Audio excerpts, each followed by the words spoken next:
अस्सलाम वालेकुम नाजरीन, मैं आरज़ू अंसारी इस नए इन्फॉर्मेशन वाली वीडियो में तहे दिल से आपका इस्तकबाल करती हूँ।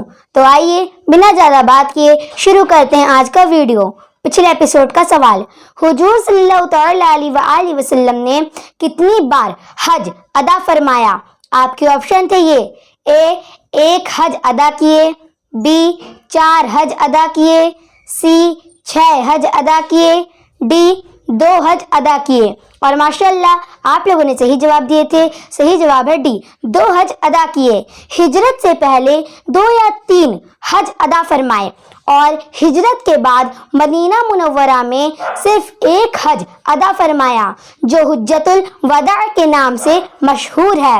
हज के अलावा आपने 4 उम्रे भी अदा किए। जिन्होंने कमेंट में सही जवाब दिए हैं उनका नाम है MD जान तहीदी। तो आपका बहुत बहुत शुक्रिया कमेंट में सबसे पहले जवाब देने के लिए। कौन सा पत्थर पानी में नहीं डूबता? आपके ऑप्शन: ए लाल पत्थर, बी सफेद पत्थर, सी मकाम इब्राहिम, डी हजरे असवद। और आपका वक्त शुरू होता है अब।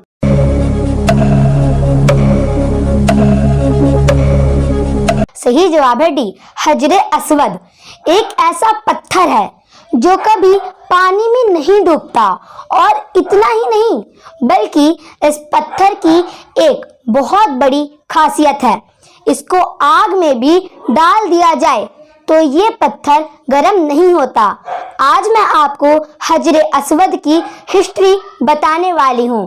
तो आप लोगों से गुजारिश करती हूँ हमारे चैनल दीनी जानकारी को सब्सक्राइब करके बेल नोटिफिकेशन को ऑन कर दें। सबसे पहले मैं आपको बता दूं, हज्र का मतलब होता है पत्थर और असवद का मतलब होता है काला। हजरे असवद का मतलब होता है काला पत्थर। रसूलुल्लाह सल्लल्लाहु अलैहि वसल्लम ने फरमाया, हजरे असवद जन्नत से उतरा था। वो दूध से भी ज्यादा सफेद था, लेकिन इसे बनी आदम के गुनाहों ने काला कर दिया। तूफान नूह के बाद हजरत इब्राहिम अलैहिस्सलाम और हजरत इस्माइल अलैहिस्सलाम ने खाना काबा दोबारा तामीर की और हजरे असवद को खाना काबा के एक कोने पर लगाया। ख्वातीन हजरात, जब दुश्मनों ने हजरे असवद को चोरी किया और उसको मिटाना चाहा, लेकिन मुसलमानों ने अपनी जान पर खेलकर उसको वापस हासिल कर लिया। इन वाक़ियात में से एक वाक़या आज की इस वीडियो में जानेंगे। तारीख़ मक्का में ये वाक़या मौजूद है।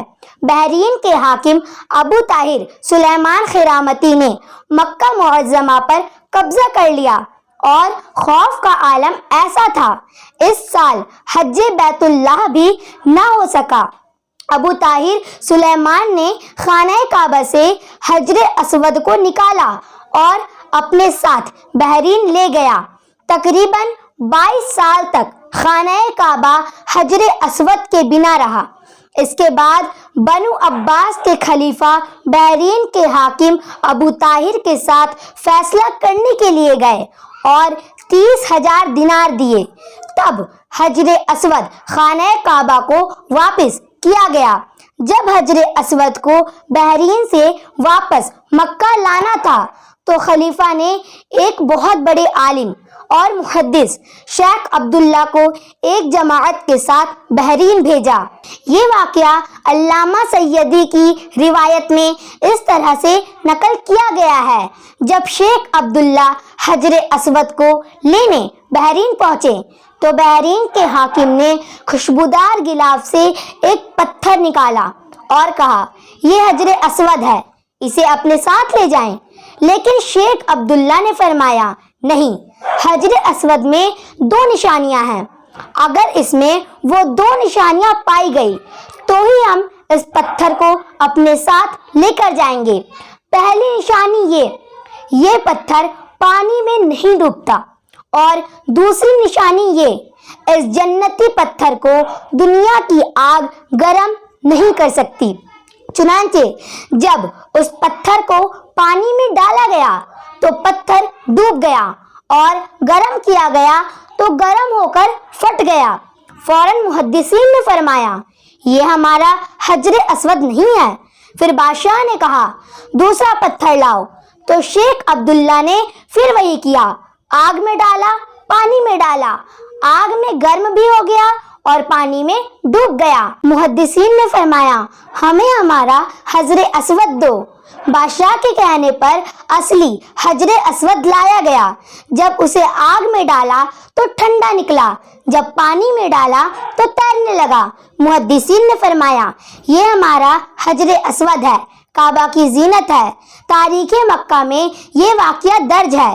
جب بحرین کے بادشاہ نے حجر اسود کو خانہ کعبہ سے نکالا تھا اور بحرین لے کر جا رہا تھا تو حجر اسود کو اونٹ پر رکھا گیا، تو حجر اسود کے وزن سے اونٹ نے اپنا دم توڑ دیا۔ پھر دوسرے اونٹ پر رکھا گیا تو وہ بھی حجر اسود کی وجہ سے مر گیا۔ مکہ سے بحرین پہنچتے پہنچتے 40 اونٹ حجر اسود کی وجہ سے مر گئے، لیکن جب شیخ عبداللہ نے بحرین سے حجر اسود کو واپس مکہ لایا تو حجر اسود کو ایک کمزور اونٹنی پر رکھا۔ وہ کمزور اونٹنی تیز رفتار کے ساتھ حجر اسود کو لے کر مکہ کے لیے روانہ ہوئی۔ اس کمزور اونٹنی میں پھرتی آ گئی۔ راستے میں حجر اسود کو لے کر جب شیخ عبداللہ جا رہے تھے، راستے میں کئی دشمن نے حجر اسود کو لینا چاہا مگر نہ لے سکے۔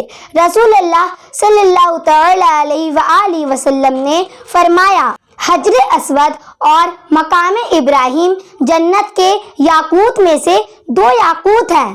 اللہ نے ان کی روشنی اور نور کو ختم کر دیا۔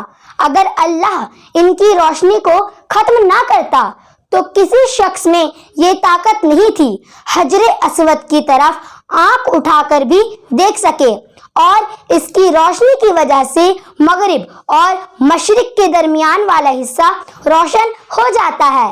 اللہ سے دعا ہے اللہ ہمیں بھی اسی جنتی پتھر کی زیارت نصیب فرمائے، آمین ثم آمین۔ ناظرین، اب میں آپ لوگوں کو ایسا سوال دے رہی ہوں جس کا جواب آپ کو دینا ہے کمنٹ باکس میں۔ حضرت سلیمان علیہ السلام نے کتنے سال حکومت کی؟ آپ کے آپشن اے 40 سال، بی 80 سال، سی 20 سال، ڈی 70 سال۔ اور ناظرین، اس کا صحیح جواب میں آپ لوگوں کو نہیں بتاؤں گی، بلکہ اس کا صحیح جواب آپ لوگ مجھے کمنٹ کر کے بتائیں۔